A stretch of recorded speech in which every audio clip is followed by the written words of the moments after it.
श्री स्वामी समर्थ. ही माझी आई आहे.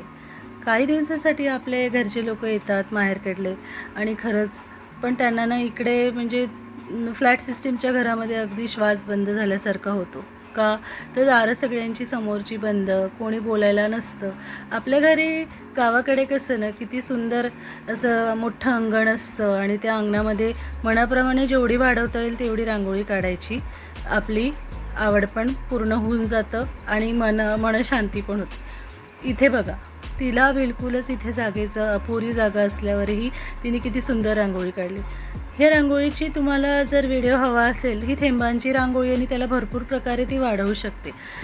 म्हणजे बघा ना, रंगसंगतीचं कसं तिने किती छान असं छान मॅच मेकिंग केलेलं आहे. त्या म्हणजे एक जीव आलेला आहे त्या रांगोळीला आणि दारासमोर अशी सुबकता असल्यावरती घरामध्ये पॉझिटिव्ह वाईब्स येणारच. स्वस्तिकसुद्धा ती थेंबांचं काढते. शास्त्रानुसार असं स्वस्तिक काढावं. आपल्याला दिलेले संस्कार जे त्यांची ठास असतो की तुम्ही तुमच्या मुलांना पण द्या आणि ते खरंच आपल्या आई वडिलांनी दिलेल्या संस्कारांमधूनच आपण पुढे वाढत असतो आणि ते आपल्या मुलांना ते देण्याचा आपला पण ठास चालत असतो. खरंच सांगते ना, म्हणजे बघा ना, आता सणवार किती आतुरतेची आपण त्याची वाट बघतो. स्वयंपाक किती आपण फास्टमध्ये करण्याचा प्रयत्न केला तरी 1 ते 2 तास पूर्ण सणाच्या स्वयंपाकाला लागतात, पण ते फस्त करायला फक्त 10 ते 15 मिनटं लागतात.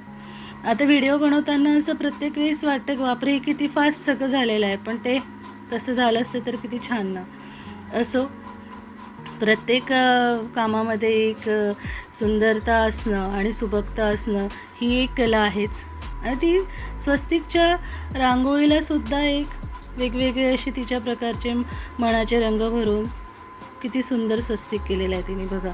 आणि खरंच ना, आपल्या आई लोकांना म्हणा, सासू लोकांना म्हणा, म्हणजे सिनियर सिटीजनला ज्या आनंदामध्ये त्यांना राहावंसं वाटत असेल, ती कला त्यांच्या अंगी असेल त्यांना करू द्यायचे. त्यांच्या आनंदात आपलाच आनंद. आणि खरंच, आणि हे सगळं बघून ना आपले मुलं पण शिकतात, त्यांचा आदर करतात. खरंच प्रत्येक मुलांनी असं व्हावं मला तरी वाटतं. आणि हे माझं कमळाचं छान पात्र आहे. मध्ये आम्ही तिन्ही सांजेला दिवा लावत असतो आणि यांनीच पॉझिटिव्ह वाईब्स आहेत. दारामध्ये दिवा